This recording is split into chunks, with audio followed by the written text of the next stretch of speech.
Hi friends, தேங்காய் கொழுக்கட்டை தான் நம்ம செய்ய போகிறோம். ஒரு கப்பு பச்சரிசி எடுத்துட்டு நல்லா வறுத்துக்கணும். இதை நம்ம அவிக்காமல் எதுவுமே பண்ணாமல் வச்சுருந்ததுனால வறுத்துக்கணும். நல்லா மாவை பிசைஞ்சாச்சு.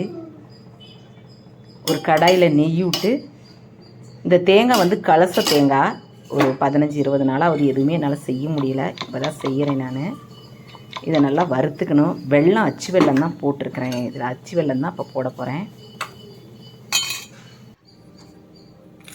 போட்டுட்டு நல்லா வறுத்துட்டு தண்ணி தெளிச்சுக்கிட்டு பூரணத்தை ரெடி பண்ணிடலாம். நம்ம அப்படியே போடுறதுனால ட்ரை ஆகும். இது அச்சு வெல்லங்கிறதுனால கொஞ்சம் ஹார்டாக இருக்கும். உருண்டை வெல்லம்னா நல்லாயிருக்கும்.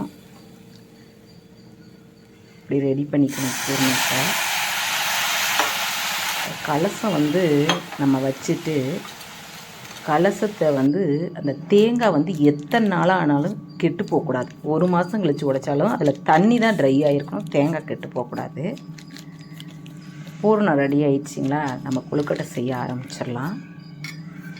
லக்ஷ்மி பூஜை பண்ணிவிட்டு தேங்காயை நம்ம டைரெக்டாக திருவி காரம் செய்கிற பொரியல், சட்னிக்கு நம்ம எதுவுமே பண்ணக்கூடாது.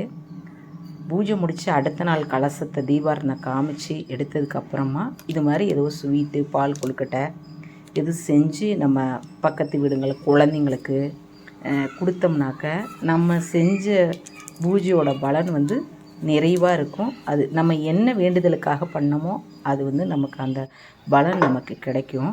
ரெடி ஆயிடுச்சு. பின்னி எல்லாம் வச்சாச்சு.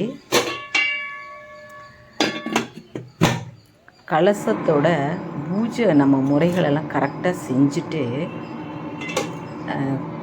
இந்த மாதிரி கொழுக்கட்டையும் செஞ்சுக்கலாம். நம்ம இது ஒவ்வொரு வெள்ளிக்கிழமையும் பண்ணுறப்ப நமக்கு முழு பலன் கிடைக்கும். நான் ஒரு 10 வருஷமாக இந்த பூஜை பண்ணிக்கிட்டே இருக்கிறேன். நீங்களும் செஞ்சு பாருங்கள். கலச தேங்காயை உடைச்சி அதில் ஸ்வீட்டு தான் செய்யணும். அதுக்கப்புறம் நம்ம எப்படி வேணுமோ தேங்காயை யூஸ் பண்ணிக்கலாம். அது ஒன்றும் தவறில்லை. ஆனால் ஸ்வீட் கொஞ்சமாவது செய்யணும். கொஞ்சம் வெல்லமாவது கலந்து இல்லைன்னா சாப்பிட்டுட்டு கூட நம்ம தேங்காயை திருவி இதில் போட்டுக்கலாம். நம்ம சேனலை சப்ஸ்கிரைப் பண்ணிக்கிங்க. தேங்க்ஸ்.